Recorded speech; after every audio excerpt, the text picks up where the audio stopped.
Egypt's former president Hosni Mubarak expected in court to give crucial testimony. And the DRC's electoral body rejects of the opposition party's concern over voting machines. Hello and a very warm welcome to Africa Live on CGTN. I'm Lindy Mtongana in Nairobi. Also coming up this hour. In your business news, US President Donald Trump says the government shutdown will continue indefinitely. And later in sports, Mohamed Salah's Liverpool returns to action, seeking to extend their dominance in the English Premier League. We start the hour in Libya, where the country's Interior Minister Fatih Ali Abashaga says investigations into the identities of the assailants behind the attack on the Foreign Ministry in Tripoli are underway. He said insecurity and chaos in Libya created favorable conditions for Islamic State, who have since claimed responsibility for Tuesday's attack. Now, the three attackers began their assault with a car bomb, damaging vehicles and buildings, and then opened fire on the ministry building, a security source has said. Two managed to get inside and blow themselves up, while the other was killed by ministry guards. Suicide bombers have targeted a number of Libya's vital institutions as armed groups take advantage of the chaotic political situation. The attack occurred at 07:30 GMT. There were 3 African attackers, according to witnesses and preliminary information. Criminal investigations are continuing to gather evidence, and all the information that we will provide now is considered to be preliminary. 2 people have been killed, an employee of the Foreign Ministry and another who was defending the Foreign Ministry. The number injured so far, according to the Ministry of Health, is 18. 2 people have been discharged, and the injuries of the rest are not life-threatening. This terrorist attack will not stop us from progressing and building the nation. To Tunisia now, where 32-year-old journalist Abdel Razak Zorgi died after setting himself on fire to protest against harsh living conditions. His death sparked overnight clashes. Police fired tear gas at dozens of people who took to the streets in the city of Kasserine. The residents set tires ablaze and blocked the main street. The Interior Ministry says 6 members of the security forces were injured and 9 protesters were detained. Now, former Egyptian President Hosni Mubarak is expected to appear in court. He is expected to testify in a hearing about events that led to a prison break during the January 2011 unrest. Now, Egypt's deposed President Mohamed Morsi, the country's first democratically elected civilian leader, and 26 other senior Muslim Brotherhood officials are also being tried in the case. Mubarak was scheduled to testify before the Cairo Criminal Court at the beginning of December, but did not attend. Now, his lawyer Farid Deeb has told the court that his client is still a member of the Egyptian Air Force, and if the court wants him to testify, it should address the armed forces. Let's get to you a little more on this story now. I'm joined by our correspondent Adel Al-Makhraoui in Cairo. Adel, of course, Hosni Mubarak expected in court early December. His lawyers given reasons for that, about him being, how he was summoned and whether or not it counts that he's a member of the military. Has anyone set the record straight on this? And do we know if he will absolutely appear today? It seems that around the court vicinity, the security measures that is usually taken around the court has been extremely heightened. This was not the case 2 weeks ago when the session was primarily scheduled. 2 weeks ago, the same session should have been held, but Mubarak was not present and the entire session has been postponed till today. Today we're seeing a different security status, which may be an indication that both former Egyptian presidents Mohamed Hosni Mubarak and Mohamed Morsi will be attending the trial. However, there aren't any confirmations whether this is a definite or it must happen or not. It's just a matter of a series of security procedures to transport Mohamed Morsi from his prison to the court and Hosni Mubarak to the court as well. So there are no guarantees, but the indications say that it may be likely that this session will finally take place today. And so what we understand so far is that his testimony will be set up against that of the deposed President, Mohamed Morsi. So how crucial is former President Mubarak's testimony in this case? It is not clear, actually. There are many questions have been actually raised about the influence of Mubarak's participation in the trial, primarily because, let me give you just a quick brief. The case is about former President Mohamed Morsi being held in prison back in 2011 when Mubarak was still president and the protest, the January uprising, broke in the country. Morsi and many Muslim Brotherhood leaders were captured and held in prison.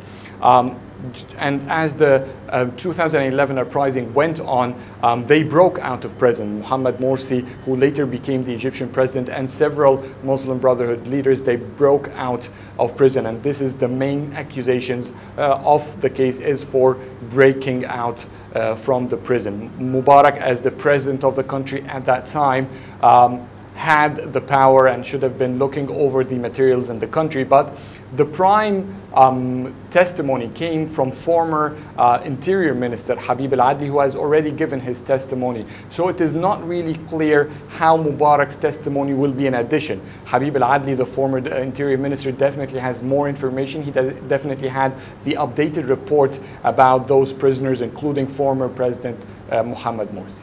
There have also been some rather high-level acquittals that we've seen, people being cleared of charges. Do you think Morsi stands a chance now for acquittal? It is not clear. I mean, this is one of the few cases where Morsi is clearly, I mean, there have been a lot of, and not just indications, he himself has admitted to breaking out of prison. Once they broke out, there is a live telephone call on an international news channel where he said, we broke out of prison, just clearly, and he stated his name and the names of all the Muslim Brotherhood leaders who were with him at the moment where they went out of prison. So this is something that may be very hard for him to get around. He has been convicted and sentenced to life in and recommended the death penalty in these the breaking out of prison charges. This is the retrial, and this is the first time that we see Hosni Mubarak being recalled to such a trial. The chances are that since a retrial has been accepted, then Morsi's primarily sentence might be reduced, or there is a theoretical possibility that he can find his way to innocence or a final acquittal. But this is just theoretical. But in terms of the accusations and having a recording for Morsi himself admitting to it, it may be hard for him to get out of this specific accusation. Well, Adel Al-Makhroui, thank you so much for breaking that down for us, joining us there live from Cairo. Let's turn now to news from the DRC. 6 presidential candidates in the Democratic Republic of Congo have warned the Electoral Commission against any further delays to the vote that is now scheduled for the 30th of December. The candidates, led by Martin Fayulu, spoke out against the electronic transmission of the final results, claiming that the method will be used to rig the polls. But the DRC's Electoral Commission dismissed their allegations. Here's CGTN's Chris Ochamringa with more. Opposition figures seeking to replace President Joseph Kabila in the polls scheduled for the 30th of December have urged the Electoral Commission to organize credible elections. They also warned the Commission against further delays. The elections, originally scheduled for the 23rd of December, were postponed to the 30th of December last week after a fire broke out at a warehouse belonging to the Electoral Commission. One of the frontrunners in the race, Martin Fayulu, urged the electoral body to announce the results got directly from the ballot boxes. The vote should be manual and the result should be counted from the poll and not sent electronically. That's what we said, and then we also mentioned that we wrote to Seni, we as a candidate, to discuss with Seni to see what is going on, what issue we are having now, how can we resolve those issues. But a spokesperson of the Electoral Commission dismissed the presidential candidate's concerns as politicking. According to the official, the final results will be announced from the ballots. Millions of Congolese voters are eagerly waiting for the 30th to cast their votes. The leading candidates are the opposition's Martin Fayulu, Felix Tshisekedi, and the ruling party's Emmanuel Ramazani Shadari. The DRC has not had a peaceful transfer of power since it gained independence from Belgium in 1960. Chris Ochamringa, CGTN, Kinshasa, Democratic Republic of Congo. Well, let's bring you the very latest now from Kinshasa. We're joined by CGTN's Leon Senyange. Leon, of course, the election is just days away. Clearly, the opposition parties are not happy. What are some of the reasons they're giving against the use of these voting machines? But also just tell us about the regional concern. We understand Lake region leaders are meeting today. Will this election be on the agenda?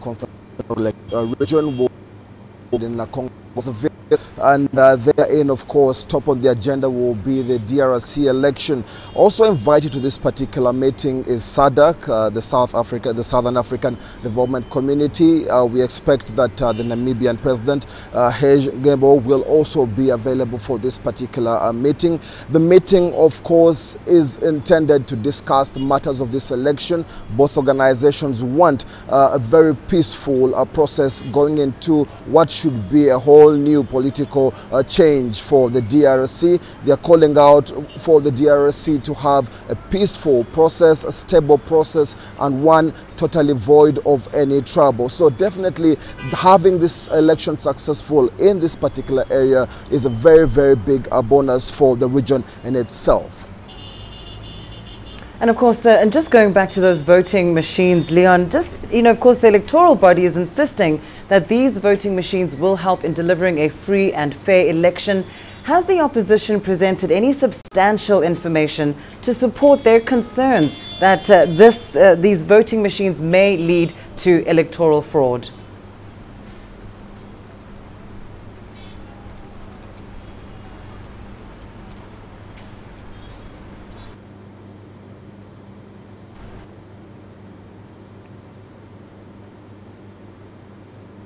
I do apologize for that. We seem to have lost Leon Senyange there. But of course, we did hear him say that regional leaders very concerned about the election. They're calling for a peaceful political change in the DRC.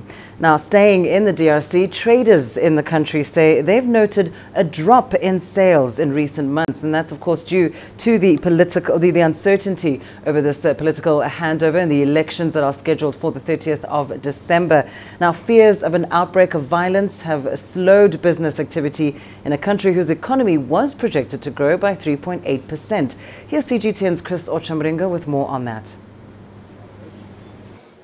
Kamal Mkadam is a trader dealing in household appliances in the DRC capital, Kinshasa. He's among many Congolese business people hoping to cash in on the December shopping frenzy.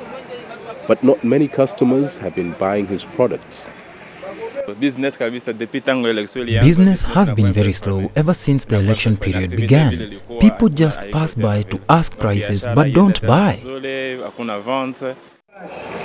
Kamal's troubles are shared by other small-scale traders as well. My business has been really poor since the month began. Foreign investors worried about the outbreak of violence after the December elections are also reported to have pulled out of deals signed with the DRC government. For the last 2 or 3 years, there was no way any businessman could plan ahead, not knowing exactly where we're going. One of the last examples we must put on the desk is this Inga tree. Some pre-arrangement was signed with South Africa, and today the Parliament of South Africa has pushed back the decision. The DRC is rich in minerals, but the majority of its population is poor. The uncertainty surrounding the DRC elections has scared away some investors, a significant setback for an economy that has been projected to grow by 3.8%. The forthcoming election is crucial to millions of Congolese who haven't had a peaceful transfer of power since the country gained independence from Belgium in 1960. Many voters are yearning for a better standard of living and an end to the conflicts in the East. The country's economy relies heavily on the revenue from the export of minerals, an industry that has many foreign-owned firms. Congolese traders like Kamal only hope that the elections on the 30th of December go smoothly to enable their businesses to flourish. Chris Ochamringa, CGTN, Kinshasa, Democratic Republic of Congo. And on to Somalia now. Efforts are underway to rebuild cultural centers that have been ruined by decades of conflict. CGTN's Abdulaziz Bilo visited the National Theatre that once was constructed by Chinese engineers to gauge the progress that's been made after deadly attacks rocked that theatre over the weekend. These government employees are taking part in a program known as Ishelqan, voluntary work to renovate and rebuild cultural landmarks destroyed by years of conflict. On weekdays, civil servants from various government ministries on a rotational basis take part in the exercise to rebuild the National Theatre that remained dark since the fall of the government 3 decades ago. A deadly attack over the weekend killed 20 people in Mogadishu. Intelligence sources say that the bombers' target was the National Theatre, with an aim to end the ongoing construction work. The program is a voluntary one being done by civil servants. We have a few technicians on the ground to finalize the task, but it's civil servants who do most of the work to ensure that the theatre is up and running and ready to tackle foreign ideologies that have affected Somalia. The country's President Mohamed Abdullahi Farmajo relaunched the exercise that will also pave way for the restoration of the National Library, the National Archives and other public centers. We hope to complete this project in the next 9 months and return this cultural center to how it was before the Civil War. After that, we hope our actors, musicians and poets will have a stage to offer their performances.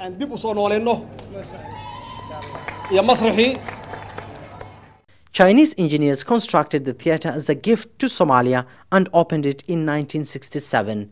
Since then, several music bands, actors and musicians have performed at the National Theatre.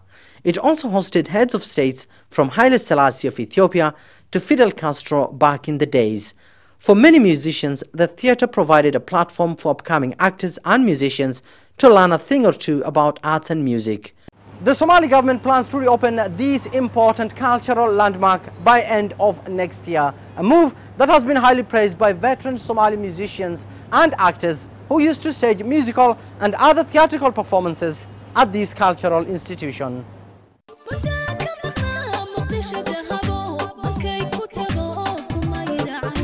With the absence of the National Theatre, local musicians use stadiums and other public spaces to stage concerts. And with a vibrant youth population, many young people have ventured into the entertainment sector as they compete for fans who are left speechless after each and every performance. Abdulaziz Bilo, CGTN, Mogadishu, Somalia. A German rescue NGO, Sea-Watch, has released a video of its ship rescuing around 33 migrants in the Mediterranean Sea. Now, the organization is appealing to European nations to take in the rescued migrants. The ship is still in the waters waiting for a port at which to dock. Sea-Watch is also warning that although those on board are fine, things may change in the coming days as the weather deteriorates. The migrants were rescued on Monday, 150 kilometers off the Libyan coast. And according to Sea-Watch, most of the migrants on board are from Nigeria, Libya and Cote d'Ivoire. However, there are those from other African countries, including Egypt, Guinea, South Sudan, Congo and Senegal. Well, time now for a short break. Here's what's still ahead on the program.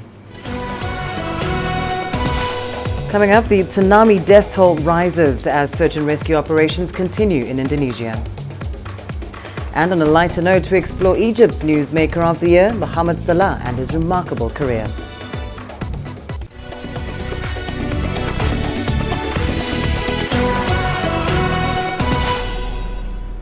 Now, the death toll from the tsunami in Indonesia has climbed to 429. More than 1,400 people have been injured and at least 154 are still missing. More than 16,000 have been displaced on 2 different islands. The tsunami is believed to have been caused by an underwater landslide that resulted from the eruption of a volcano. The landslide possibly had the equivalent power of a magnitude 3.4 earthquake. A spokesperson for the relief effort said the priority now is to search for survivors and victims. More than 2,000 military police have been dispatched. Some disaster-hit areas still lack heavy machinery, water, food or even tents. The spokesman talked about why the efforts have been so slow. Tidak ada peringatan dini. Without an early warning of an incoming tsunami, as Indonesia does not have an early warning system which is triggered by underwater avalanches and volcanic eruptions. The process happened suddenly, so there was no evacuation and the community had no chance to evacuate. Well, this week also just happens to be the 14th anniversary of the deadliest earthquake and tsunami that struck the coast of Sumatra, Indonesia, back in 2004. A warning system was set up after that Indian Ocean quake and tsunami, but clearly 14 years later, it fails to sound the alert for Saturday's disaster. The big question is why. 14 years ago, the morning after Christmas, a violent underwater quake stirred up the Indian Ocean.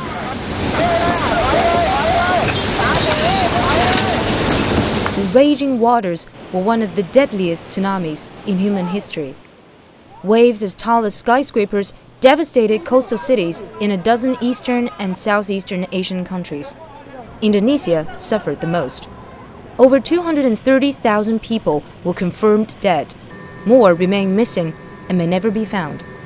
In the aftermath, the Indonesian government built a sophisticated warning system with international help. But it didn't work this Christmas either, or in September when more than 2,000 were killed at dinner time. Angry Indonesians ask why this keeps happening.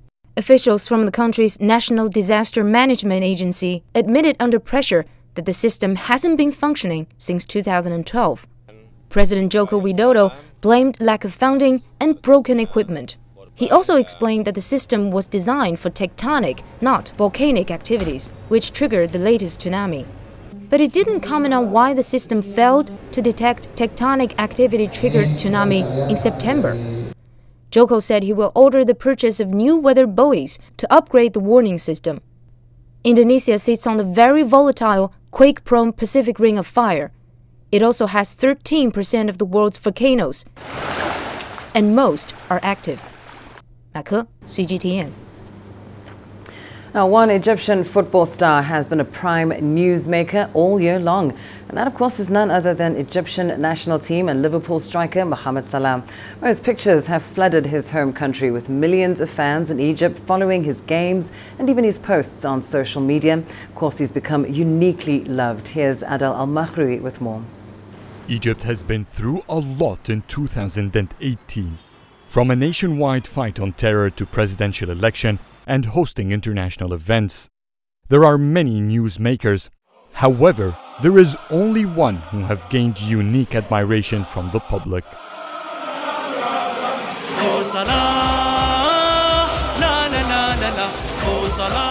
Egyptian national team and Liverpool stars Mohamed Salah. As he forged his position as one of the top 3 football players in the world, Mo Salah has quickly risen to be the most talked about person here in Egypt all year long. Graffitis of his face like this one have been drawn all over the country, and art exhibitions have been made in his honor. They are a reflection of how much he has inspired so many Egyptians. No Egyptian has ever reached the fame of football success that Mo has so far made. That has made advertisers here rush to put their brand name next to him. We are not used to seeing an Egyptian accomplish so much in football in Europe.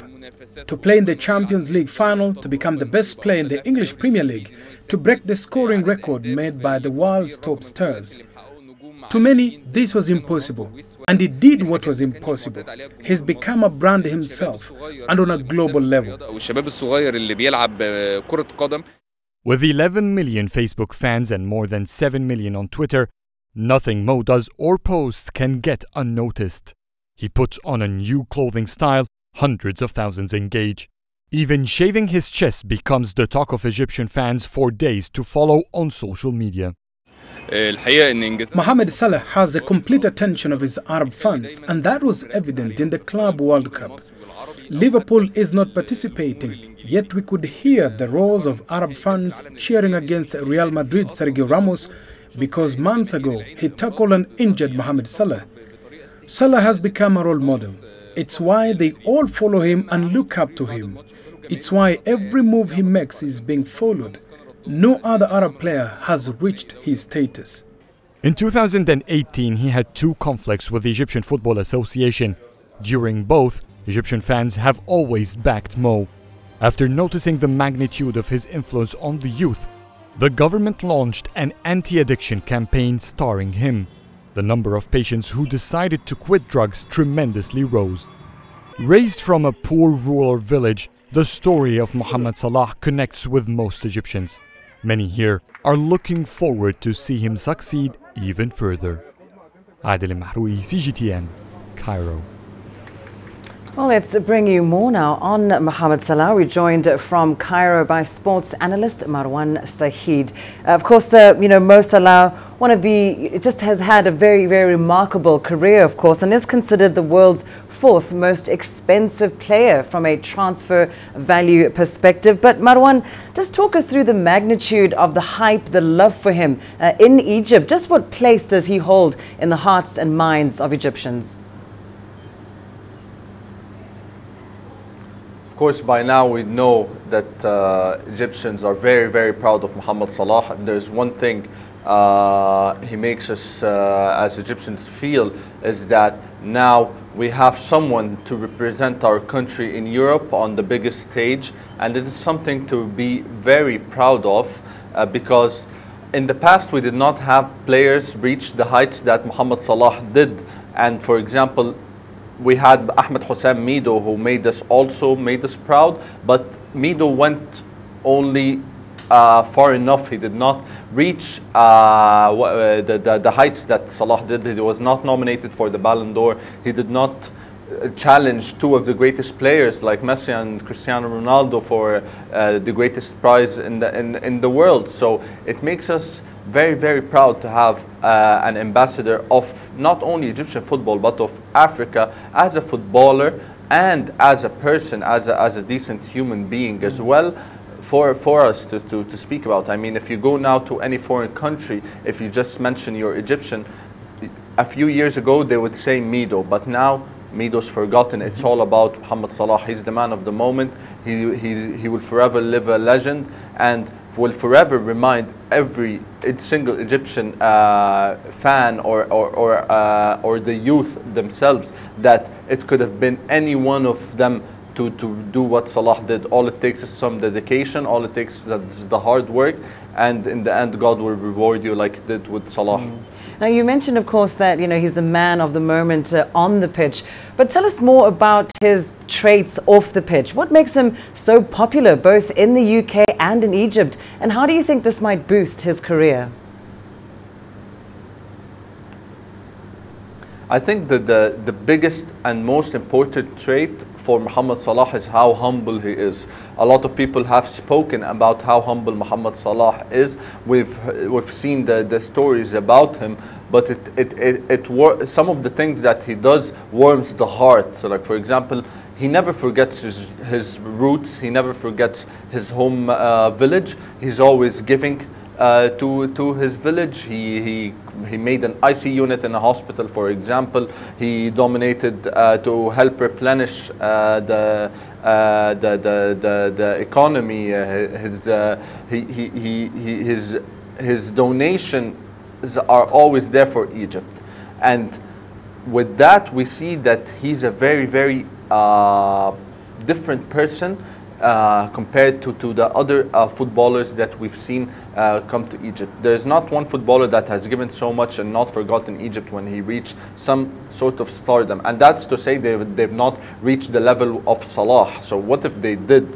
And other than he never forgets his roots, like for example, what makes the people of the UK love him is that how humble he is. Like 2 matches ago, it was his teammates' 500th match in the Premier League, and Salah scored a hat-trick. So he was given the Man of the Match award, and the press conference he refused to take the Man of the Match award. He said he's going to give it to James Milner, who was there next to him, because it's what he's achieved for English football is very great, and he deserves such awards. So this tells you about the personality of Salah. He's always giving. He's selfless, basically, and this is why a lot of people love him and will love him for many years to come. He always brings out that humanitarian side of himself, that a footballer is just not someone on the pitch, but off it, and how you behave as well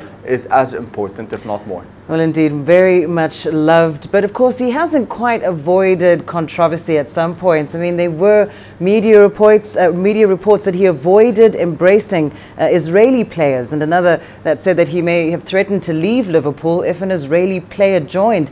Has he ever expressed his politics around this issue?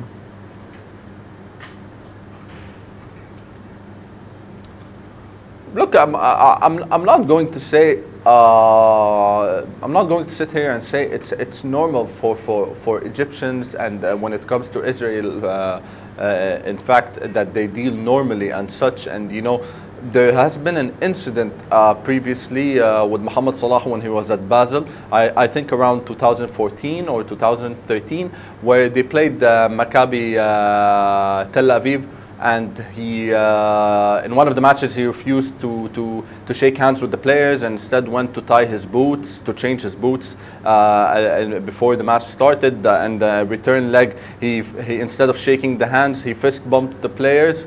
So I'm not going to say that his relationship with Israel is perfect, but what I know is that Mohamed Salah is a very, very professional person, and he holds such a high stature now in Liverpool that he cannot, and he would not, I'm sure of that, go like, if he comes, I'm leaving, for example. No, he will just deal on with it professionally. He does not have to be best friends with every teammate he has. He will deal with him in a professional way if he does join. But a rebellion or whatever has been said in the media, or whatever rumors to make Salah the culprit, those things are not true at all. He's a very, very professional person. Well, thank you so much, Marwan Saeed, joining us there live from Cairo.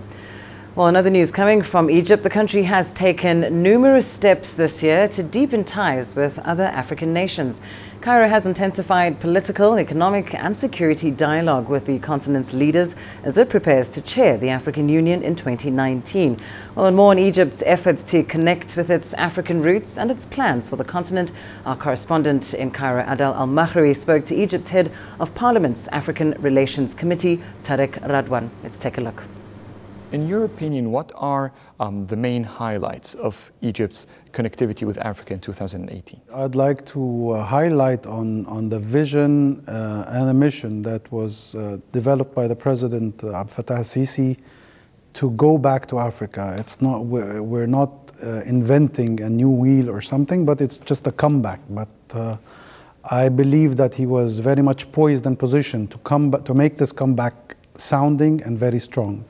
35% of the President's international visits were to Africa and African countries several times. Yani we're talking about at least 89 trips. The President was very much determined to invite and to bring the African youth and African administration. The military expo that was held in Cairo, 15 defense ministers and chief of staffs were present. He also focused on developing the intertrade agreements between African countries, South-South basis, and using and utilizing the natural resources between all the countries, the African countries, because as you know, the intertrade span between African countries does not extend more than 1%, which is very, I must say, it's very poor. As you've mentioned, on the governmental level, there has been an intense movement toward Africa.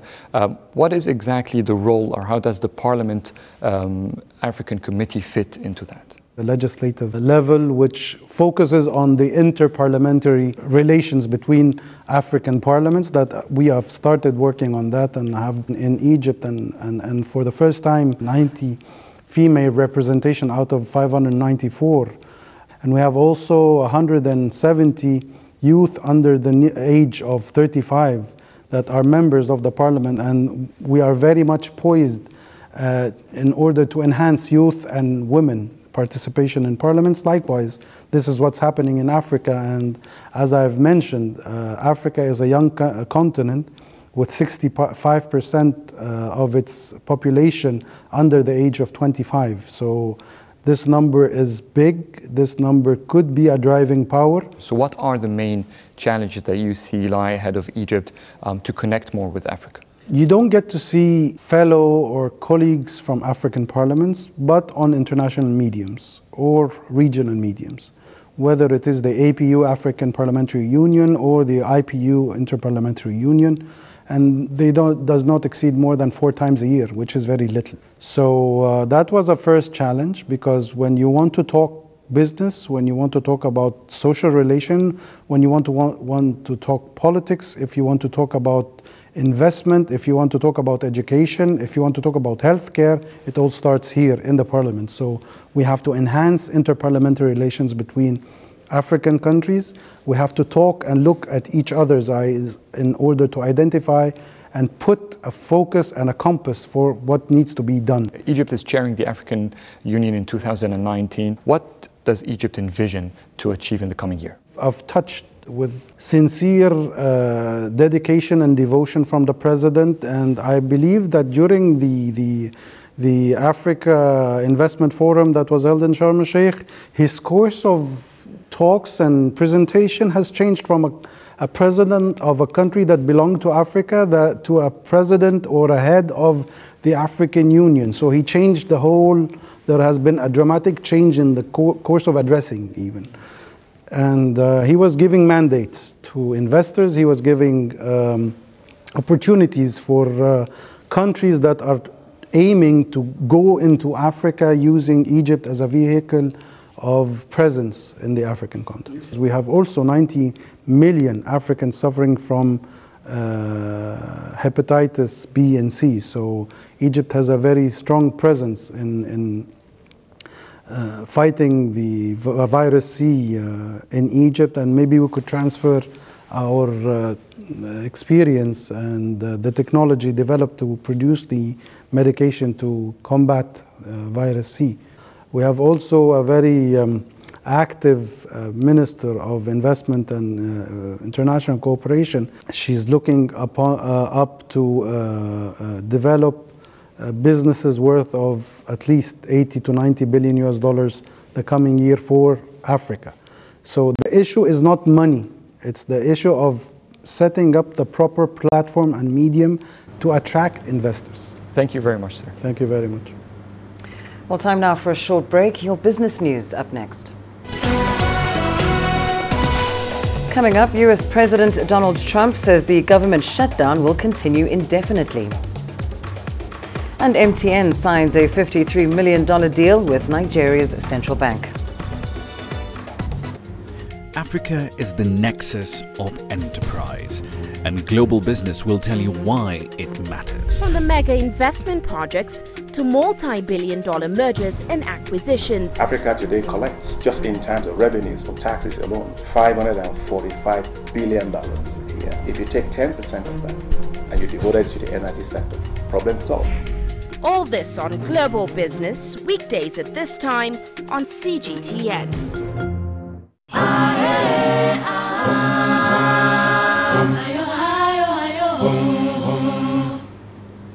The U.S. partial government shutdown has entered its 4th day, and President Donald Trump says it won't end until a border wall is approved. I can tell you when the government's going to be open. I can tell you it's not going to be open until we have a wall, a fence, whatever they'd like to call it. I'll call it whatever they want. But it's all the same thing. It's a barrier from people pouring into our company, into our country from drugs. The shutdown began at midnight on Friday after Democrats stuck to their refusal to fund a U.S.-Mexico border wall. Some 800,000 federal employees are affected. White House Budget Director Mick Mulvaney said the shutdown could last through the new year and into January when Democrats take control of the House. The Senate will hold its next session on Thursday to look for a way to end the standoff. Now, South Africa's MTN Group may have finally resolved a dispute with Nigeria's central bank. According to a message posted on Twitter on Monday, the telecoms company made a $52.6 million payment to the CBN and did not admit any liability for any wrongdoing. That was part of the settlement. Nigeria's central bank had accused MTN of illegally moving $8.1 billion in dividends paid by MTN Nigeria to its parent company between 2007 and 2015.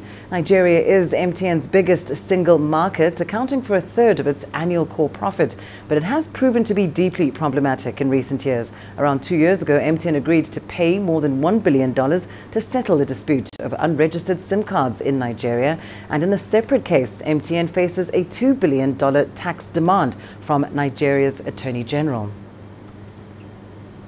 Egypt is expected to receive the fifth installment of a $12 billion loan from the IMF, but those funds may come in January, a month later than initially scheduled. Now, that's amid delays in talks over some elements of the government's economic reform program. One of the key issues is the timing of the announcement about a fuel pricing mechanism. It will link local fuel prices to international ones and is a key part of the government's plans to cut costs. Egypt plans to announce the pricing mechanism for 95-octane gasoline by the end of the month, with implementation expected in March. It will announce the mechanism for other fuel grades in June after lifting subsidies, and will then implement the new prices by September 2019. However, the move is politically sensitive as the government seeks to strike a balance between fiscal consolidation and public anger at rising costs. Now, by the end of 2018, the retail segment in Kenya's real estate sector had 340,000 square meters of space available. That's about the size of 47 football fields, and occupancy rates varied from 90% to as low as 60% in new entrants. But with over 450,000 square meters, that's roughly another 65 football fields worth of commercial shopping space in development. Who's going to take up all that space? Adding to those concerns is the entry of Nakumatt, formerly East Africa's biggest retail chain, into administration. That exposed weak links in the relationship between landlords and anchor tenants, where landlords were stuck with a firm that owed them rent arrears, but they weren't able to legally evict them in a rapid and orderly fashion. In some cases, landlords resorted to extra legal means to literally throw out the retailer's assets, even as court cases dragged on. So what lessons, if any, were learned from Nakumatt's implosion? That's a question CGTN's Ramanyang put to Willie Kimani, chair of the Retail Trade Association of Kenya and the COO of the retail chain Naivas. Unfortunately, we cannot bring you that interview at this stage, but let's bring you some other news now. Experts predict that e-commerce sites will overtake physical retail stores as far as sales volumes are concerned within the next decade. Foot traffic to traditional stores this holiday season have continued to dwindle as online shopping sales surge. However, it's not all roses for the world's most popular online retail players, as they're now struggling with a unique problem of their own: costly item returns. Uche Okoronko explains. You involved, just be ready, okay? Almost half of online shoppers are expected to return clothes and shoes which were purchased this holiday season due to a poor fit. As a result, online retailers are now recording costly returns. Popular online store ASOS issued a profit warning in December after having to increasingly discount its stock, which left them struggling to preserve their profit margins. Europe's biggest online-only fashion retailer, Zalando, became a takeover target for Chinese e-commerce giants such as Alibaba, after problems with processing returns contributed to a third-quarter loss, prompting a sell-off in its shares. When you look at how, for example, fast fashion is actually produced, there's a lot of room for error as those garments are being made. So in this era where we're turning around articles very quickly, the corners that get cut sometimes impact the fit of the clothing. So this adds a whole new level of complexity that a consumer has to navigate. Online retailers are now trying to crack this sizing problem. Zalando now gathers data online using feedback from models on the sizing of their shoes and clothes. Fashion firms like Zara and H&M have also introduced software that suggests sizes for online customers using their height, their weight, and historic data on purchases and returns. Today, over 200 retailers now work with analytics firms, such as Berlin-based software firm Fit Analytics. We had one client in North America who believed that their clients are roughly between 18 and 25 years old. Based on our data, we were able to show them that their customers are older than 35 years old. So they were able to understand, okay, my customers are older than we believed before, so they were able to adjust their marketing, merchandising, based on the data that we were able to provide. While data is helping retailers to reduce the number of returns, most retailers still believe that returns are an inevitable part of the e-commerce boom. Some also say that cracking the sizing challenge is like solving the Rubik's Cube. There are just too many variables. Uche Okoronkwo, CGTN. Well, time now for a short break. When we return, a look back at Africa's 2018 fashion trends. The greatest journeys, the greatest sights, the greatest adventures. Here in Panata, this weir allows the locals to walk on water. We're far more than just TV news. We're your passport to the wonders of Africa. To bring you stories of struggle, survival and hope.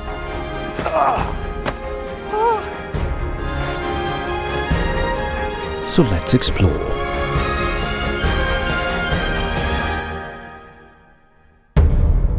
CGTN. See the difference.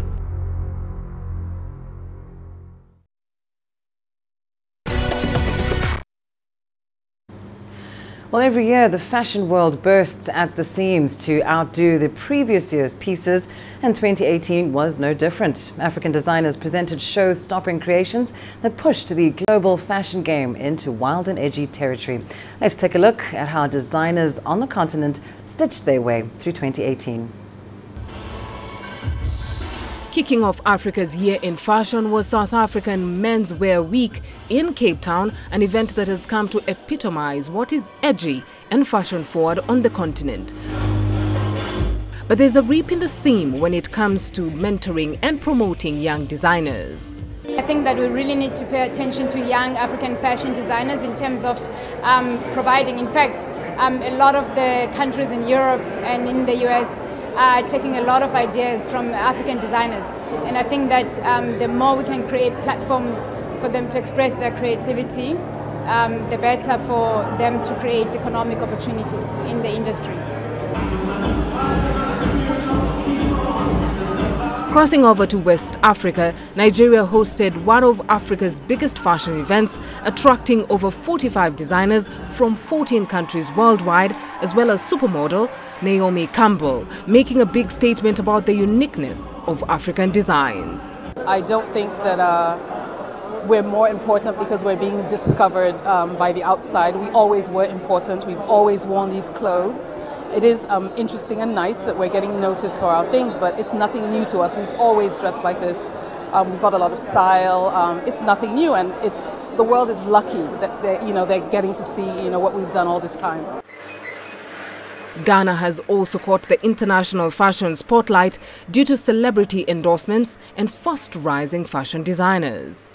I have a lot of aspirations on taking my brand to a bigger global platform to reach more people, because we've gotten to the point when we've got so much good stuff here. I've got so much good stuff here, and as a Ghanaian designer, we should be pushing to make sure that you could walk into a store in New York, maybe a Walmart or any other store in New York or Paris, and be able to find something that's from Ghana.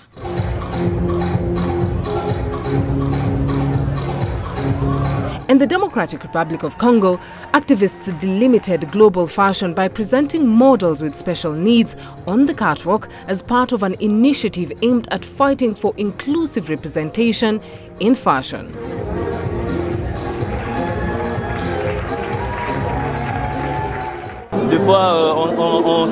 Sometimes we see ourselves as people who do not have much value. We see ourselves as lesser than. But because of this event, I have regained confidence in myself. I can walk on the runway and forget that I have disability and forget about that complex. In East Africa, costume designer Skola Namwai showcased her latest collection, hoping to change mass market perception on fashion in Kenya. I was searching myself and trying to find out what I really liked or what I really wanted to do. And I was always into fashion in high school. I loved modeling, I loved creating designs from t-shirts and fabric at home. My mom was a seamstress, and every time after school we would go to where she was training as a dressmaker. And I would collect pieces of fabric in the market and make some clothes for my doll. With such diverse and talented designers hard at work across the continent, 2019 and beyond could present a blank creation canvas to celebrate unique and strong African fashion. Beryl Oro, CGTN. Time for a short break. Coming up in your sports news up next. Mohamed Salah's Liverpool returns to action, seeking to extend their dominance in the English Premier League.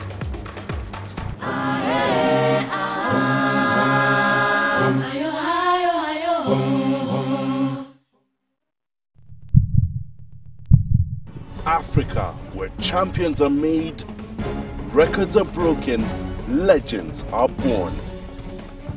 We're there for every goal, for every knockout, for every step of the way.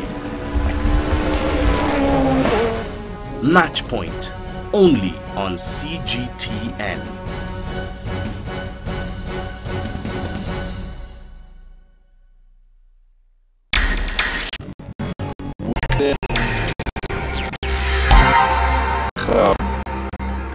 The English Premier League returns on Wednesday afternoon with a number of mouth-watering fixtures. Former champions Leicester City will be